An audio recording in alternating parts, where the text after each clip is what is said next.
Canal del Congreso, el canal de la Unión, presenta.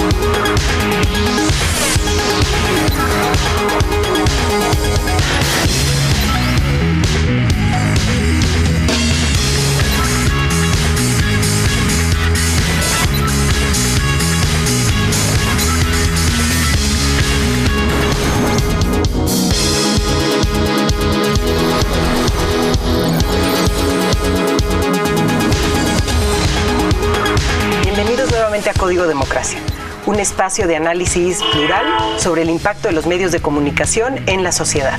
Soy Clara Luz Álvarez y los invito a enviarnos sus comentarios y opiniones a nuestra cuenta de Twitter, @código_D, y a nuestro correo electrónico, código.democracia@gmail.com. El apagón analógico es en el momento en el cual los televisores antiguos o aquellos que no tengan capacidad para recibir la señal de televisión digital dejarán de funcionar. ¿Cómo le haremos para que en este país la mayoría de los hogares contemos con televisores que puedan recibir la televisión abierta una vez que se haga el apagón analógico? Este y otros retos son los que analizaremos en el programa de hoy. Y para el análisis de este tema tenemos con nosotros a la licenciada Guadalupe Cortés, quien ha sido productora de Radio Educación y ha estado en el medio por más de 40 años. Bienvenida. Muchas gracias. También con nosotros está el licenciado Gonzalo Martínez Pous, quien fuera comisionado de la Comisión Federal de Telecomunicaciones. Bienvenido, Gonzalo. También con nosotros está la reconocida periodista, la licenciada Alicia Salgado, que se encarga del sector de negocios. Muchísimas gracias, Clara Luz. Gracias a ti, Alice. Finalmente está con nosotros la doctora María Elena Estavillo, quien es comisionada del Instituto Federal de Telecomunicaciones. Gracias por estar aquí, María Elena. Gracias a ti, Clara Luz. Y los invito a entrar en contexto de este tema a través de la cápsula que hemos preparado.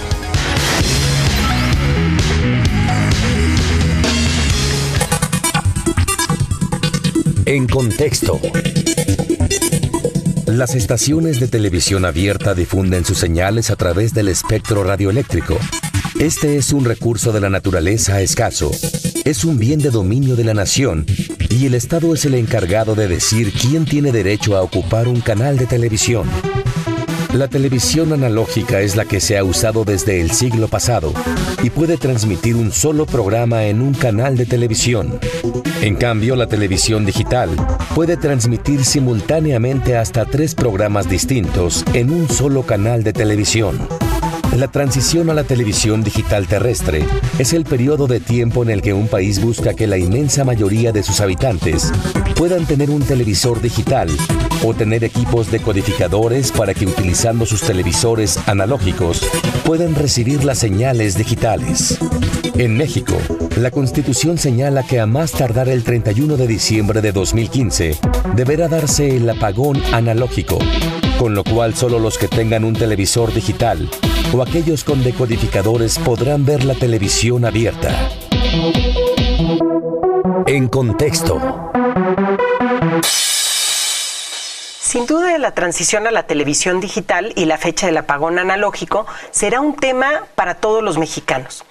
¿Qué sería, en tu opinión, María Elena, para nuestra audiencia? ¿Cuáles son los beneficios de la televisión digital? Los podemos ver en diferentes dimensiones, Clara Luz.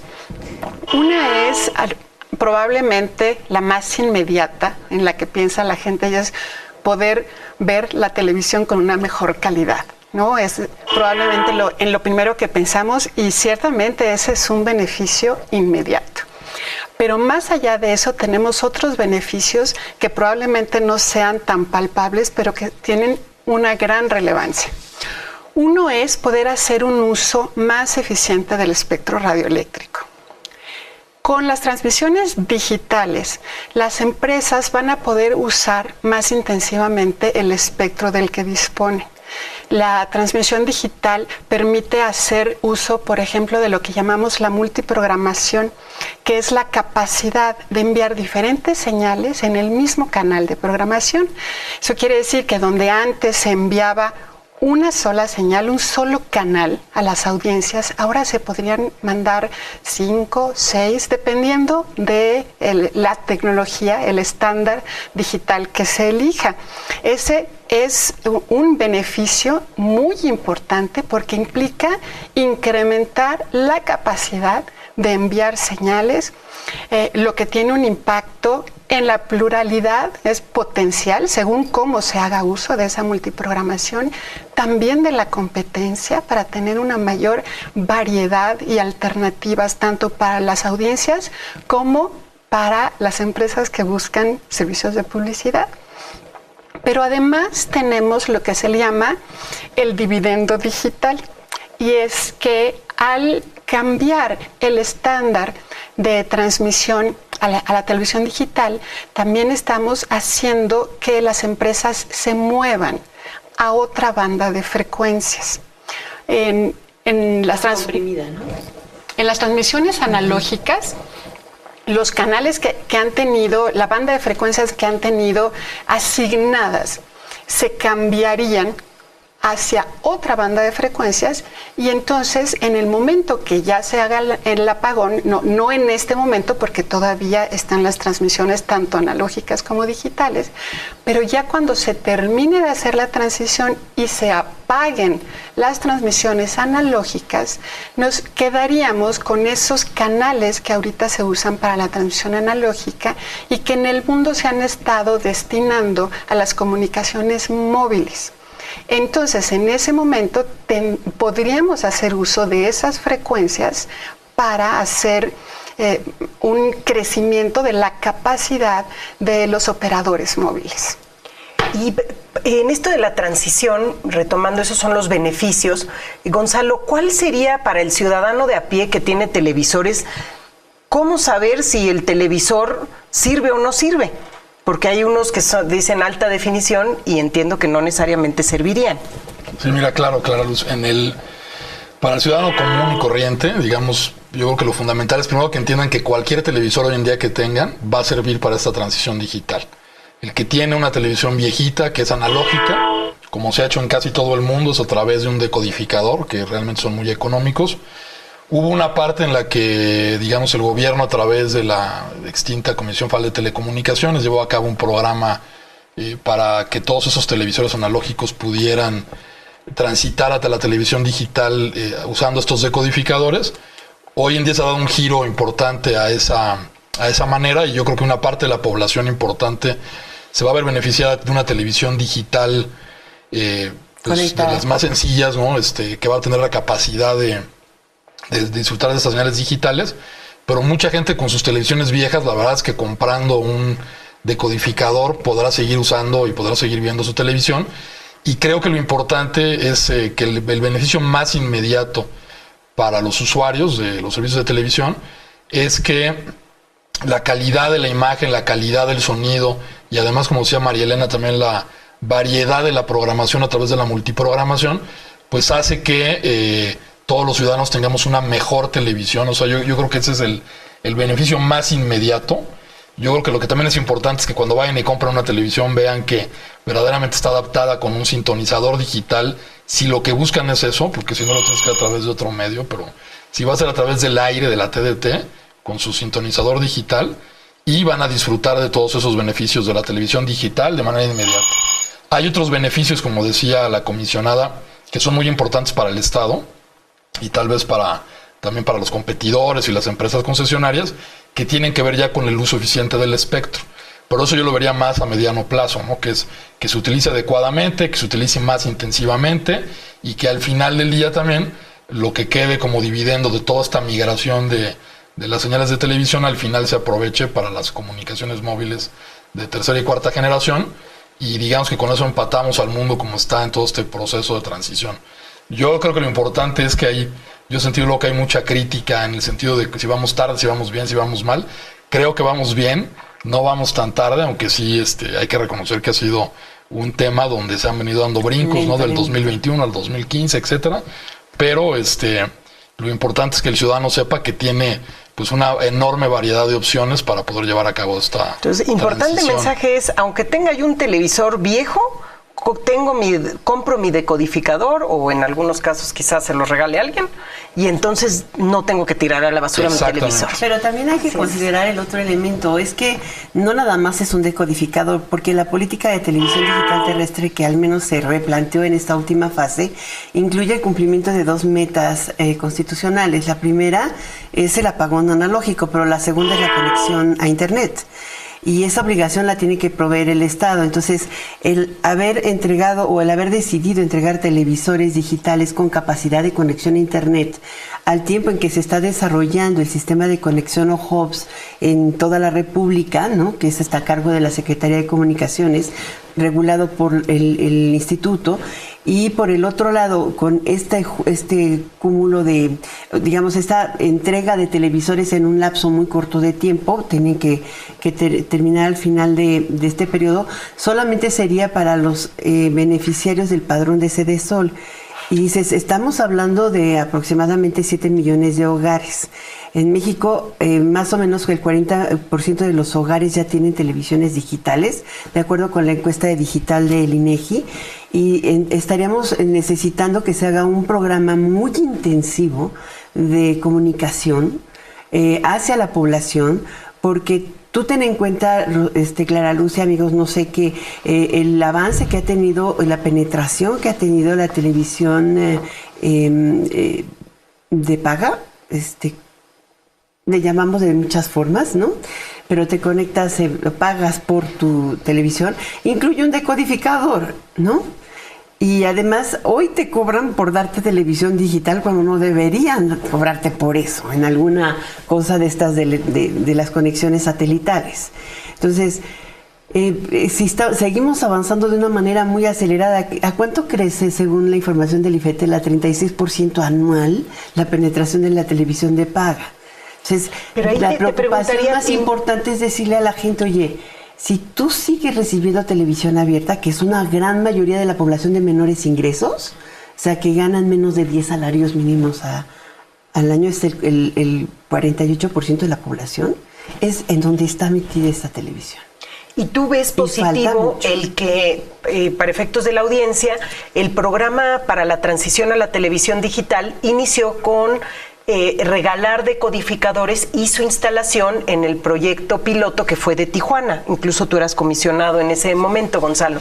Ahora cambió la visión y ahora se regalan televisores con capacidad de Internet, aunque el propio secretario de Comunicaciones dijo que el Internet, que busquen a ver quién se lo paga, porque eso no está incluido en el proyecto, probablemente sea parte de eso. ¿Suena sensato esa política de regalar televisores, Pita? No, es la historia 10 veces contada. Lo mismo pasó cuando la radiodifusión entró por primera vez a nuestro país. Se regalaron radios para que pudiera justamente haber un mercado. Ese es el asunto, ese es el tema en toda esta convergencia, el mercado, ¿no? Porque si comenzamos a hacer investigación de la producción que se puede hacer para transmitir 5, 4 señales al mismo tiempo, ¿qué tipo de producción? Otra vez estas series de asesinatos, otra vez las telecomedias 1000 veces contadas. ¿Cuál es la producción que vamos a ver? Entonces, efectivamente, vamos en un acelere tremendo sin que haya un plan estratégico en todo lo que va a ser contenido. Yo me acuerdo perfectamente, no sé si tú hayas estado, cuando nos reunimos en el Caballito para discutir justamente con todos los concesionarios qué se esperaba de esta televisión. Fue una junta larguísima. Llevaron sus aparatos de televisión y nos mostraron cómo la nitidez permitía ver en qué momento el pie del futbolista le estaba dando a la pelota para justamente en el otro cuadro caer en el arco. Y todos nos volteamos a ver. Ok, ¿no? Pudieron haber llevado, no sé, experimentos con el pez que está desapareciendo en Xochimilco, y entonces que pudiéramos... Es que ese es el asunto, sí. Esa es la política justamente de las empresas. Yo voy a sacar lo que vea la gente. Yo no digo que solamente se hagan cosas culturales, no digo que sea solamente eso. Lo que pasa es que no se está planteando los contenidos. ¿Para qué quieres tantas señales con las mismas programaciones.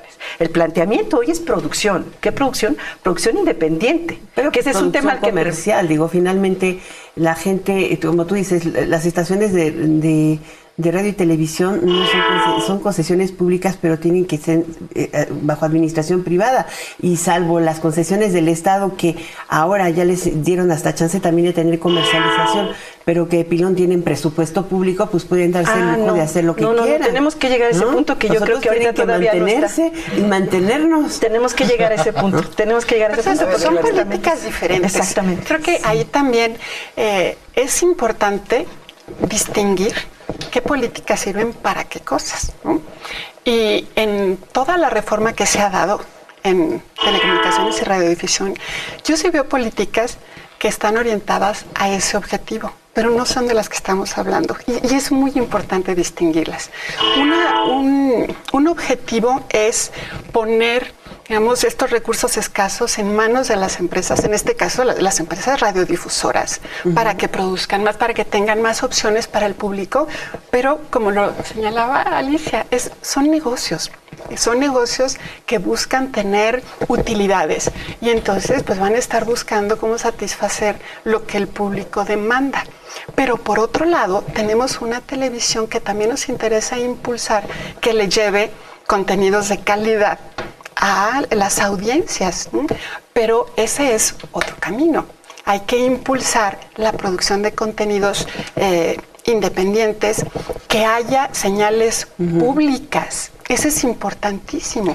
Y en la reforma sí vemos también esas medidas para impulsar la presencia de las señales públicas, desde el must carry, donde se obligó a llevar todas las señales públicas a las audiencias, y hasta la conformación de una entidad para hacer televisión pública.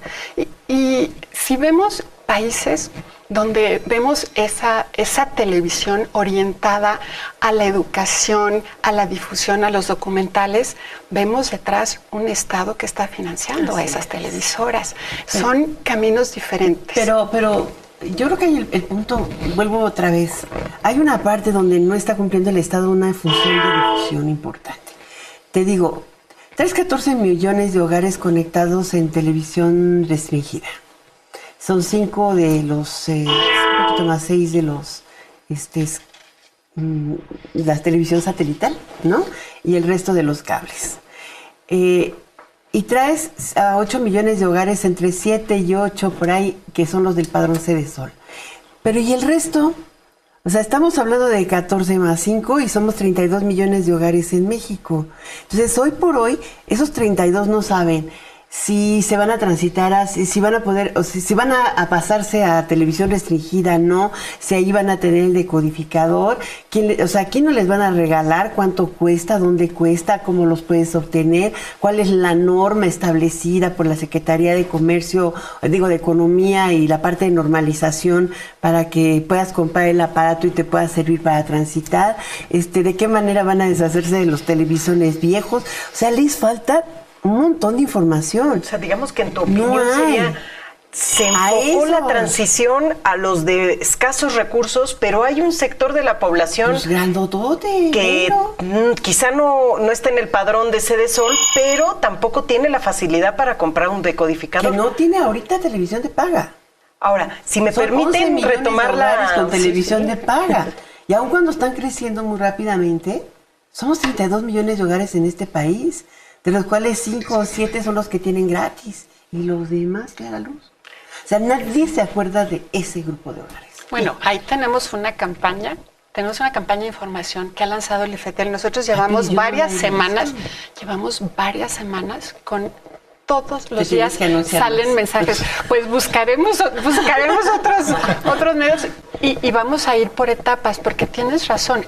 Hay una parte de la población que no está en el padrón Cedesol, que en este momento no son suscriptores de servicios de televisión restringida, entonces van a tener que hacer algo y lo van a tener que buscar por sus propios medios. Si me permiten, vamos a hacer una brevísima pausa y vamos a seguir con este interesante intercambio de ideas aquí en Código de Democracia. Regresamos en un instante.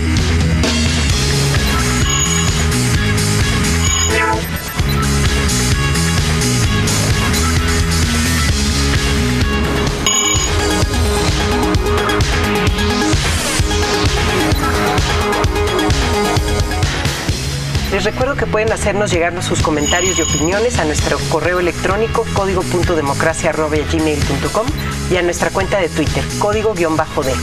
Ahora los invito a conocer la opinión de la audiencia sobre este tema. ¿Qué es el apagón analógico?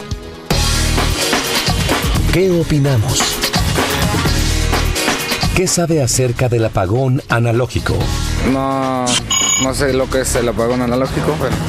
Que supuestamente a cierta hora va a ser un apagón para no, como dicen, para evitar supuestamente la delincuencia, tener más seguridad en la ciudad. Desconozco totalmente, con el trabajo luego ni nos da tiempo de enterarnos de las cosas. Pues realmente muy poco, porque como no tengo televisión, entonces no me informo sobre esas cosas, es algo que tal vez no me interesa mucho. Pues que en unos meses las televisiones que no son digitales ya no van a tener señal. Pues que es un funcionamiento que se da derivado de acciones del gobierno para mejorar o para perjudicar en cierta medida los estándares de comunicación que existen, ¿no? ¿Sabe cuáles son los beneficios de la televisión digital? Pues en sí lo que pretende la reforma no lo sé, pero sé que la televisión digital pues es mayor calidad supuestamente, ¿no? Claro, vamos a tener más canales abiertos, vamos a tener más beneficios en lo que es la información, vamos a tener más información acerca de todos los congresos, televisiones abiertas. Algunos beneficios sí, tengo algunos puntos en beneficio de la televisión, pero no estoy a favor de otros también, como los monopolios. La imagen y bueno, los canales que son de alta definición o HD. ¿Tiene usted un televisor digital o cuenta con un decodificador para ver la televisión digital? Sí, con los dos. No, todavía no. No, todavía no. Sí. El problema es de que no toda la población lo tiene. Tengo digital. Sí. ¿Qué opinamos? No sé si a alguien le gustaría hacer algún comentario sobre el sondeo. No, mira, yo creo que lo que es bien... Lo que dije al finalizar, hace falta, muchísima falta, difusión, información, precisión, porque se necesita que la gente sepa de qué se trata, ¿no? Yo creo que las políticas públicas tienen un principio básico, y es el principio de la transparencia. Y eso empieza con comunicar, ¿no? Gonzalo. Bueno, mira, yo creo que lo que es fundamental y donde hay que destacar que México tiene una posición de privilegio en el mundo y luego no lo decimos, es que el apagón analógico es finalmente lo que dicen, ahí en una fecha determinada se apagan las señales analógicas, que eran las que hemos visto durante muchísimos años, y ya luego nada más van a ver las digitales. Sin embargo, creo que lo que es más relevante es, para mí, es todo el proceso de transición a la televisión digital. O sea, creo que mucho más allá del apagón, que es lo que normalmente mencionamos, realmente lo importante es que se avance en esa transición, o sea, que haya receptores para que pueda la gente ver esta nueva televisión y que también haya la transmisión digital por parte de las empresas, por parte de, por ejemplo, las universidades que tienen canales, también de quien transmite a nivel gubernamental, etcétera. O sea, que todo eso se conjugue y entonces al final estamos en una situación de privilegio. El problema en muchos países que se ponía una fecha determinada para que hubiera una transición acelerada y un apagón analógico definido, eran razón de que se tenía que liberar lo que le llamaban dividendo digital, que es en la banda donde se transmite este tipo de televisión. Se vacía esa banda y entonces decían, bueno, ya migré a la televisión a otra banda y esa banda la voy a licitar y la voy a usar para servicios de tercera y cuarta generación de tipo móvil, ¿no? En México esa banda, la banda de 700, pues prácticamente está vacía. Hay 12, hasta donde me quedé yo, creo que hay 12 concesionarios en la frontera norte, después del apagón en Tijuana y uno parcial en Mexicali. Entonces realmente tenemos una posición privilegiada en cuanto a nuestra disposición para el dividendo digital, que además en México a manera constitucional se destina a una red abierta, o sea, no es una banda que hoy por hoy se vaya a licitar, como se solía hacer. Entonces, digamos, creo que el problema también es mucho menor. Y yo creo que entonces hay que enfocar mucho, decir, bueno, ¿qué necesidad hay de que el 31 de diciembre del 2015 se apague la señal analógica, ¿no?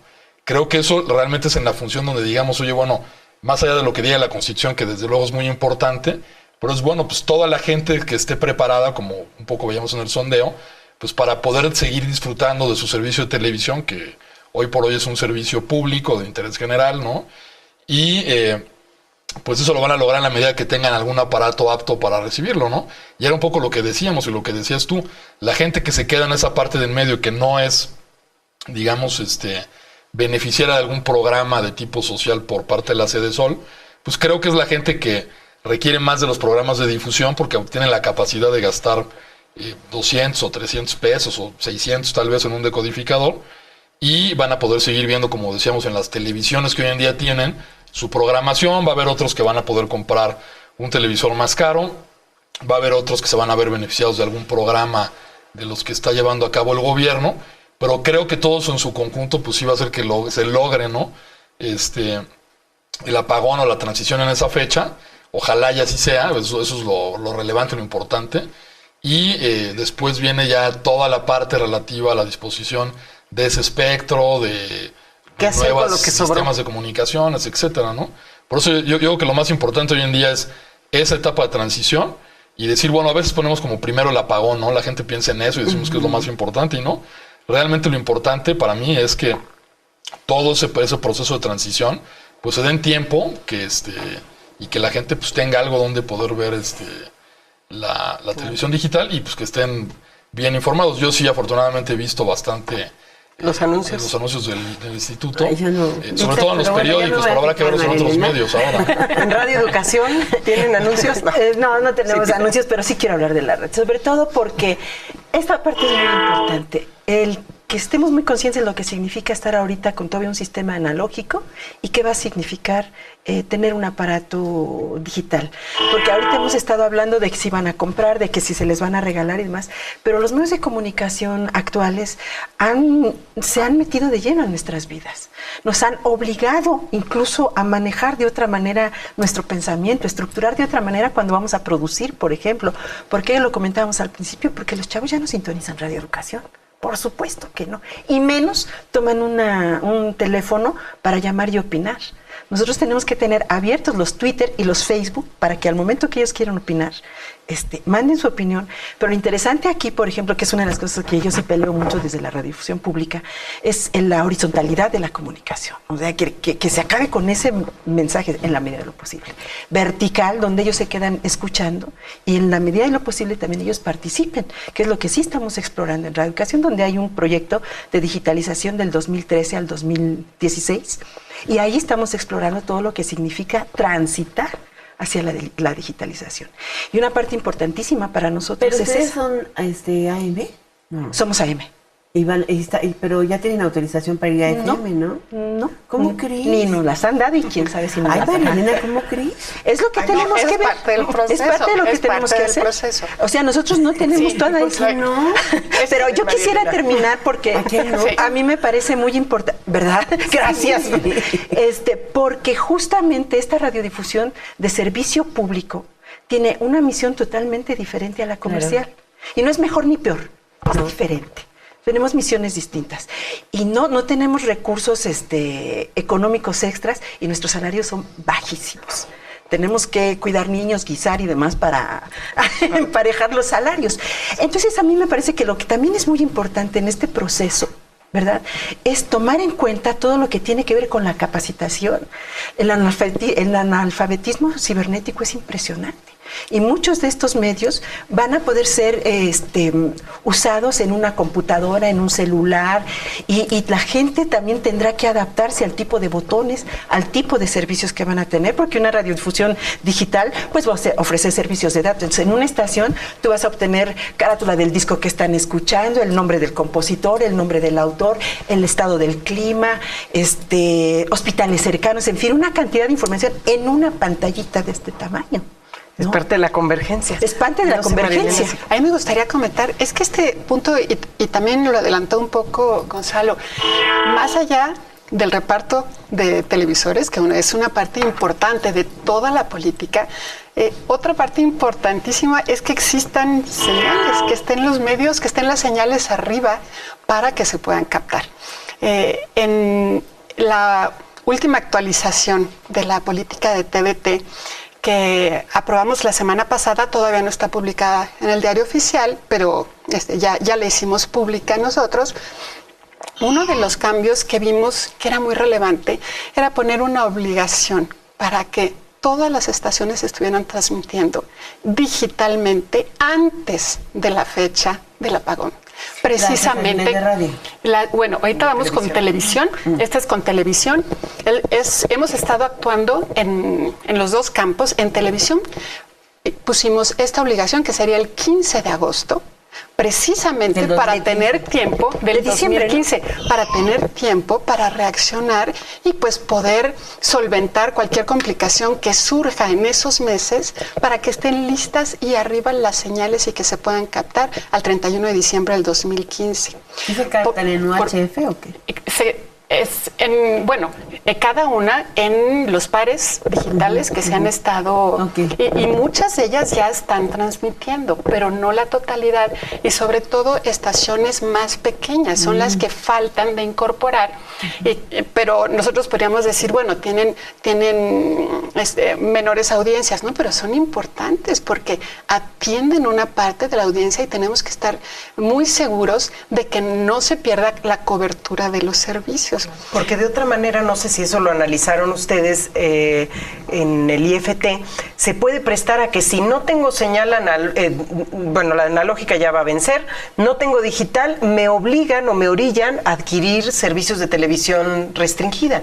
O sea, también se puede prestar para eso. Y ese sería un resultado que no estaríamos buscando, ¿no? Lo que queremos asegurar es que existan las transmisiones digitales con la misma cobertura que tenían las analógicas. Ese es un punto importantísimo. En la parte de radio, también en los últimos meses, hemos estado revisando igual que existan las condiciones para que se lleve la transición adecuadamente, que se hayan otorgado los pares, no en todos los casos estaban otorgados, y es algo que hemos estado atendiendo en los últimos meses, también dando información clara a las estaciones de que tienen que concluir sus transmisiones analógicas, ¿no? Quienes ya tienen los pares digitales, y hemos estado atendiendo uno por uno los casos y revisando cuál es la situación de todos ellos. Ahora, pero ese es un dato muy bueno. Ahí hay una cuestión muy interesante porque es muy difícil para la radiodifusión. Muy difícil. Para la radio. Sí, en la radio. Sí, sabemos que es otra situación. Antes de empezar el programa, el gran tema es que toda la transición implica inversiones, ¿no?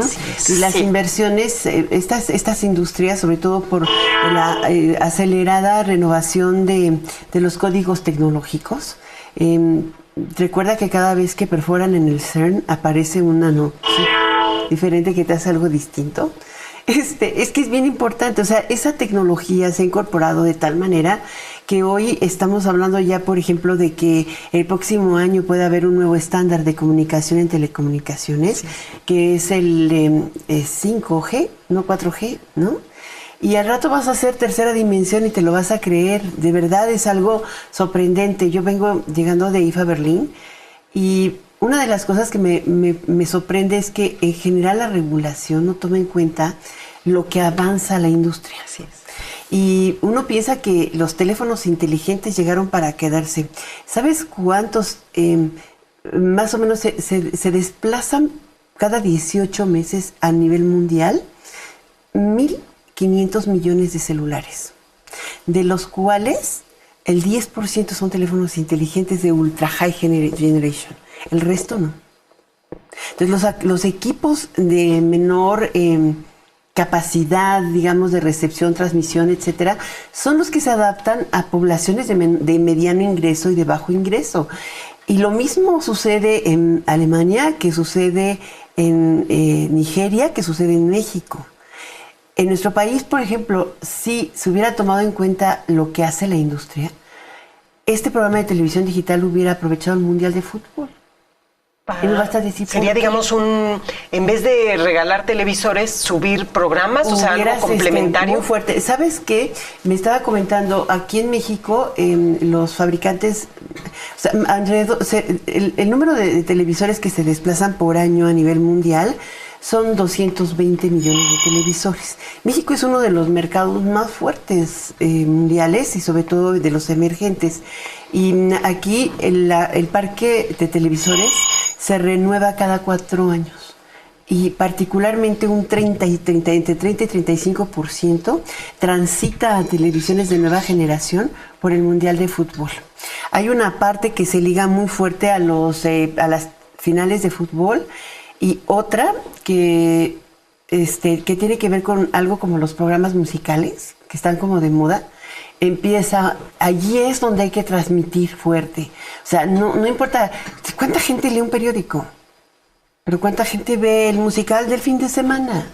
O sea, allí es donde realmente tienes que hacerlo, pero además acompañándote del distribuidor de televisión, del fabricante de la televisión y de la política pública, porque así lo hizo Gran Bretaña, así lo hizo España, así lo hace Francia.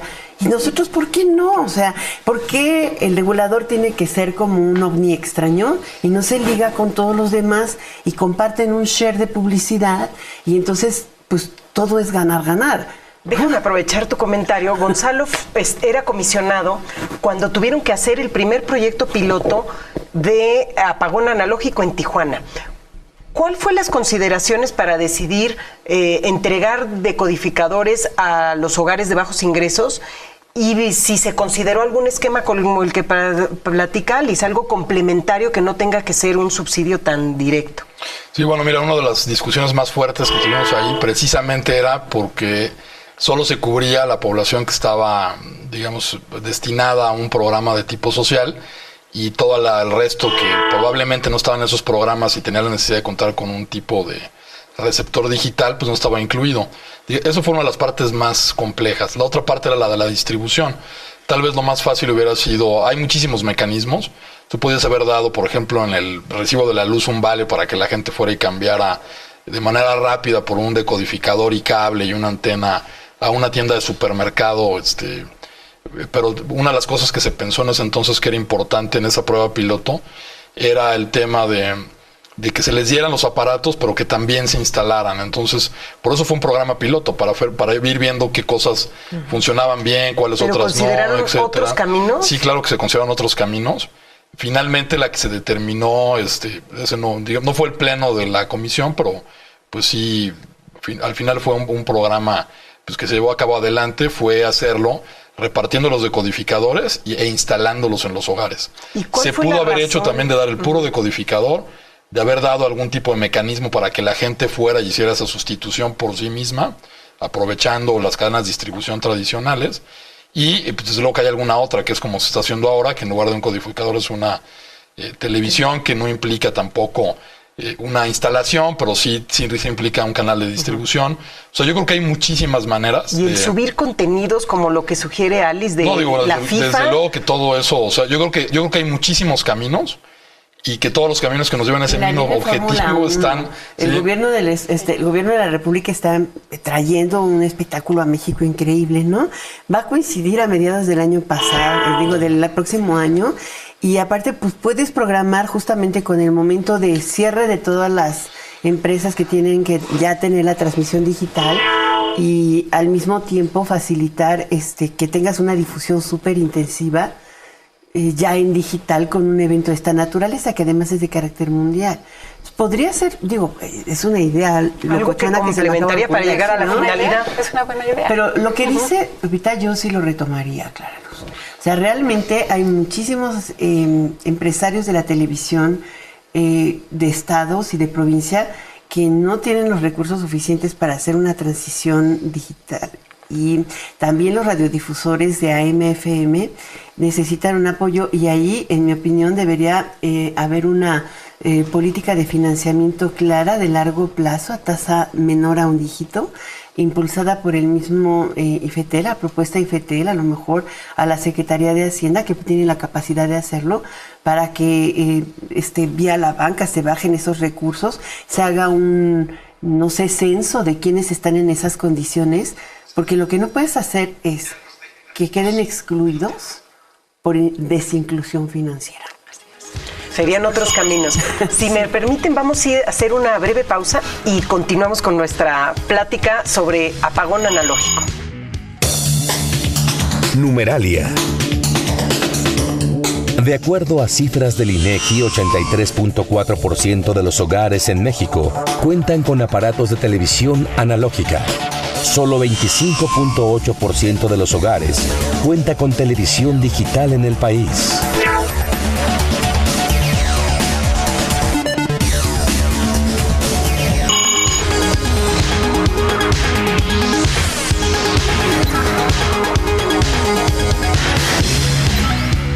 Estamos conversando sobre qué es el apagón analógico.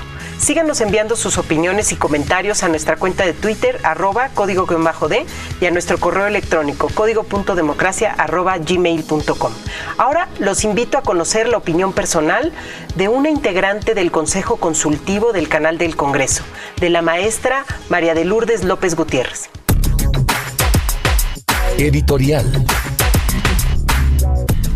El término apagón analógico puede tener connotaciones negativas para el grueso de la población porque puede ser relacionado con la pérdida de un servicio de televisión abierta o con la necesidad de cambiar el aparato de televisión por uno nuevo. Me parece muy importante mencionar las ventajas que se tienen con el referido apagón. Es un cambio tecnológico de la televisión análoga a la televisión digital terrestre que implica una mayor explotación del espectro electromagnético y, por lo tanto, para los usuarios de la televisión, más canales de televisión, contenidos más plurales, mayor oferta televisiva.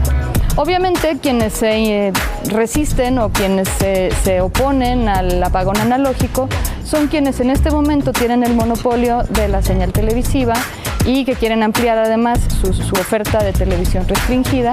Y bueno, por eso es muy importante que el Estado recupere su dominio del espectro electromagnético, que redundará en más beneficios para los usuarios, para la población en general. Editorial.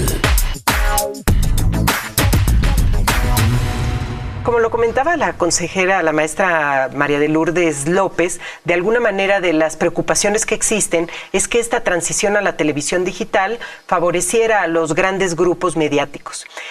María Elena, ¿qué es lo que se está haciendo para evitar que ciertas voces que pueden ser radiodifusores pequeños o locales no vayan a ser acallados o de alguna manera no puedan invertir para tener señales digitales? Qué bueno que me lo preguntas, Clara Luz.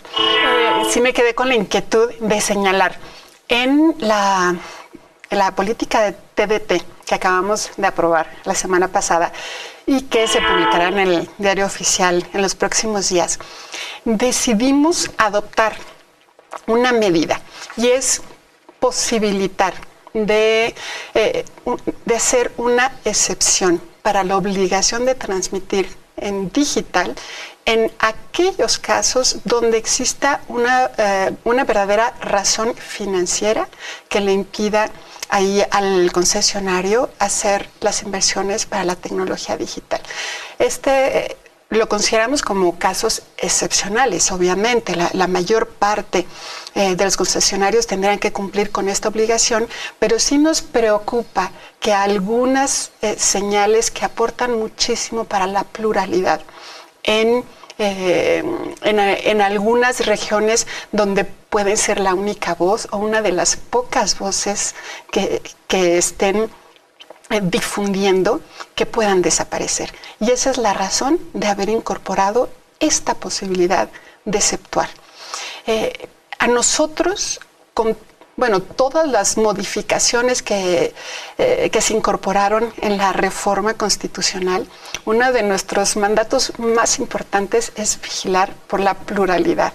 Y eso lo hemos estado incorporando en todas nuestras decisiones, no nada más esta vez con la política TDT, sino que si ustedes se ponen a revisar nuestras decisiones recientes para la aprobación de prórrogas, para el otorgamiento de concesiones, para la autorización de concentraciones, estamos considerando la dimensión de la pluralidad como uno de los criterios más importantes, junto con el de competencia, junto con el del crecimiento de los servicios, y lo estamos incorporando en nuestras decisiones. Bueno, ahora tomando este tema, quizá no es tanto en pluralidad, pero sí en competencia, el tema de la transición a la televisión digital se ha manejado como un factor importante para las licitaciones en curso de hasta 2 nuevas cadenas de televisión abierta. ¿Es real el vínculo tan estrecho entre la transición a la televisión digital con el éxito o fracaso de estas licitaciones? Mira, yo pienso que no necesariamente, desde luego si tienes una audiencia digitalizada completamente, pues estas nuevas cadenas, como les llaman, pues son precisamente de tecnología digital y pues es la audiencia natural de ellos. Yo no pienso que vaya una cosa de la mano o de la otra de manera indispensable. Sin embargo, pues sí, este proceso acelerado del apagón al 2015, desde luego que va a crear una audiencia donde todo el mundo va a tener la capacidad de ver los canales digitales y pues desde luego que va a ser mucho más atractivo que quienes ganen estas frecuencias, pues sean vistos por una audiencia más amplia. Eso es un resultado natural. Creo que hay algunos otros factores que son importantes, un poco lo que decía María Elena, me gustó mucho. Nosotros también en la Cofetel en su momento, cuando fue aquella famosísima sentencia de la Suprema Corte, la 26/2006, pues una de las cosas que nos decía que teníamos que cuidar fundamentalmente en el sector radiodifusión era el de la pluralidad. Yo creo que es uno de los factores que no debe olvidarse en esa licitación. Sin embargo, ya la Constitución puso muchas camisas de fuerza y muchos candados en la manera como se va a licitar el espectro, pero ojalá y no se olvide esa parte. Creo que la parte donde haya más pluralidad siempre va a ser mucho mejor. Y también pienso que este fenómeno de toda la transición digital ha sido un fenómeno donde más bien el gobierno ha estado cambiando de plazos por diversas circunstancias, del 2021 al 2015, sin que hubiera mucha explicación sobre la justificación técnica. O sea, aceleró todo este tema de las inversiones. O sea, yo creo que nadie se opone a eso. Quienes naturalmente pueden hacerlas más rápido, pues mientras la empresa sea más grande y tenga más recursos, lo va a poder hacer de manera más acelerada. Y yo hasta donde me quedé como comisionado, me acuerdo que en eso habían cumplido muy bien las empresas concesionarias.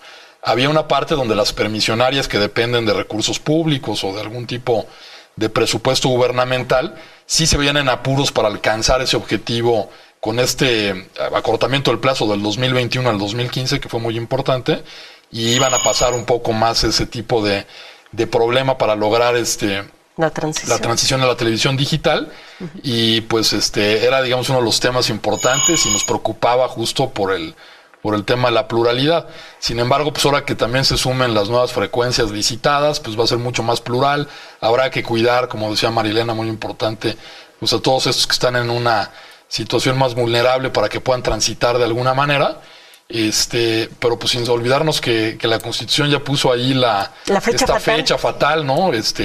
Yo la verdad es que nunca me gustó mucho que eso viniera en una disposición constitucional, pero bueno, así se pensó lograr el objetivo, acelera todo. No se quede en la parte estructural. No, pero digo, es igual a la Constitución. De cualquier manera está en la Constitución. Y sí, ojalá y se cumpla, ¿no? Yo lo que digo es, mira, ojalá y se cumpla. Yo la verdad es que sí creo que nadie se opone a este proceso, al menos el tiempo que fui comisionado, me tocó ver tanto de concesionarios, permisionarios, universidades, de todo mundo quería llegar ahí y querían llegar rápido. Pero todos los países, claro, todos los países de la OIT han tenido ese momento de establece la fija.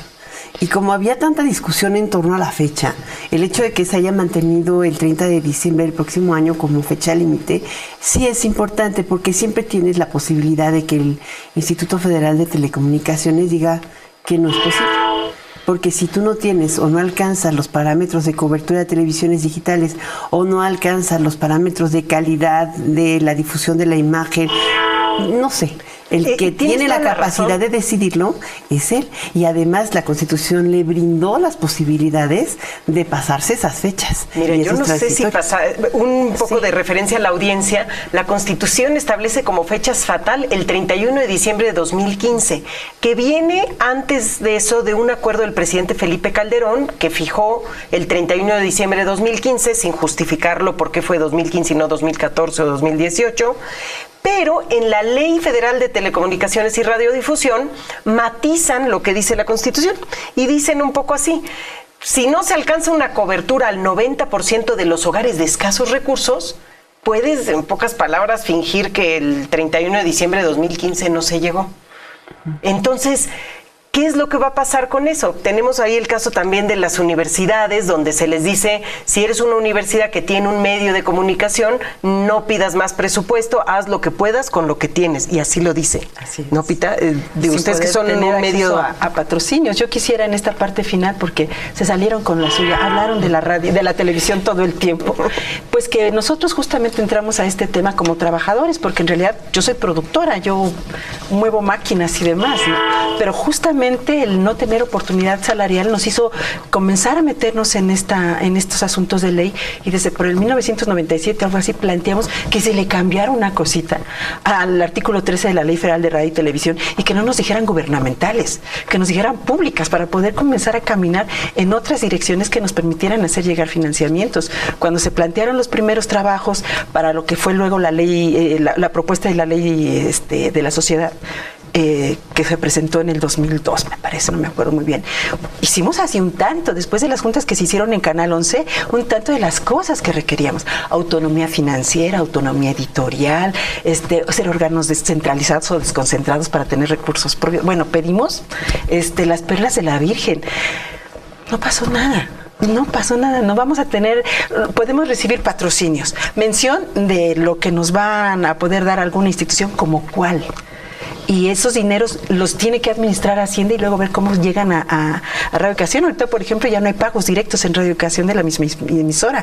Tienen que ir a la SEP, y la SEP es la que administra. Entonces, no solo es poco, sino que te pagan después de 6 meses. Entonces, es muy compleja la realidad. Cuando estamos hablando de las leyes en papel, podemos incluso debatir si está bien o si está mal. La realidad es la que nos supera. Y yo también estoy segura de que estas fechas mortales van a superar la realidad va a superar todo esto, ¿no? Perdón, yo tendría dos preguntas, bueno, antes de llegar a la recta final, pero la primera que me surge, María Elena, ¿ustedes ven realista llegar al 31 de diciembre de 2015 o es algo, o sea, si estuviéramos en el ideal, ¿sería el 2015 o sería después? Yo creo que ahorita estamos haciendo todo lo necesario para llegar y poder hacerlo una realidad. No, más allá de eso, pues estaría especulando, pero estamos tomando las medidas necesarias.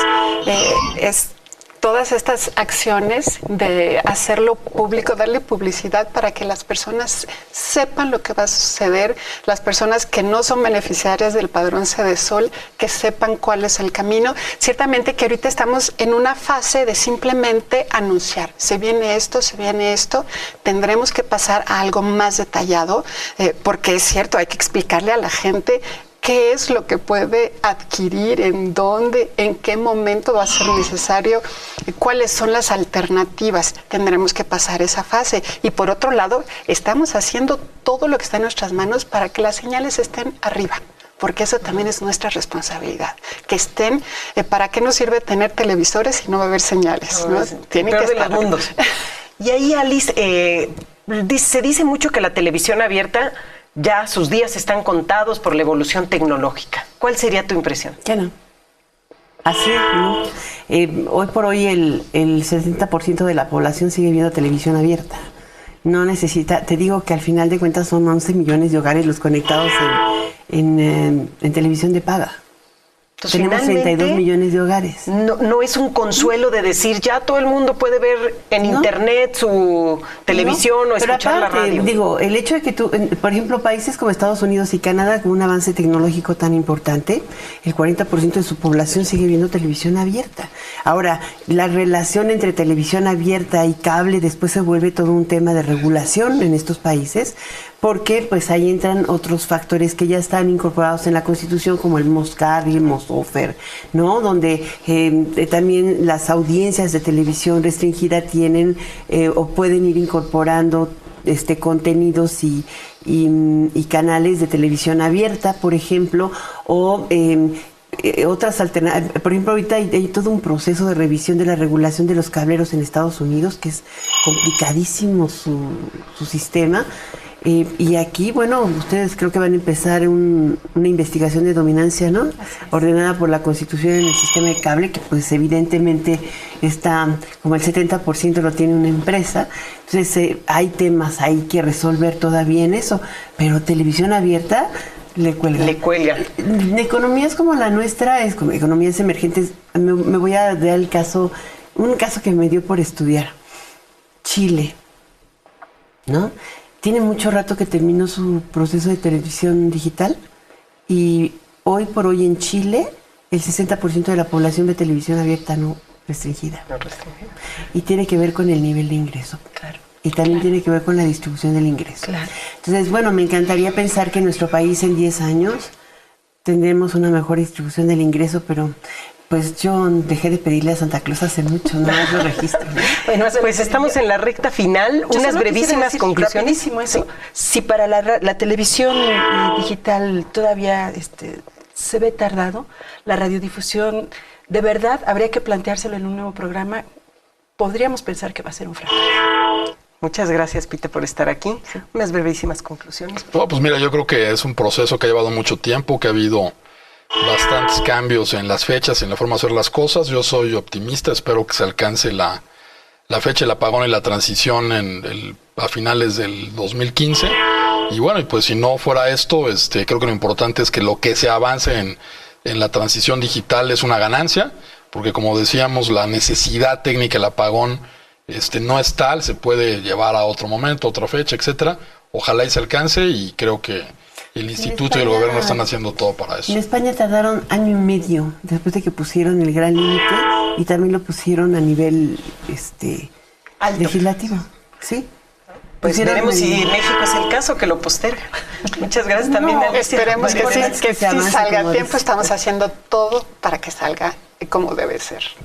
Bueno, pues se nos agotó el tiempo de esta interesante mesa. Yo agradezco mucho a Pita Cortés que haya estado con nosotros. Gracias a la invitación. A Gonzalo Martínez Pous, María Elena Estavillo, muchas gracias. Y Alicia Salgado. Les agradezco haber compartido sus experiencias, sus opiniones, haberse tomado el tiempo para estar aquí. Y a usted como audiencia le agradecemos por estar con nosotros. Por favor, síganos enviando sus comentarios y opiniones a nuestra cuenta de Twitter, @código_D, y a nuestro correo electrónico, código.democracia@gmail.com. Soy Clara Luz Álvarez y los esperamos la próxima semana aquí en Código Democracia, del canal del Congreso.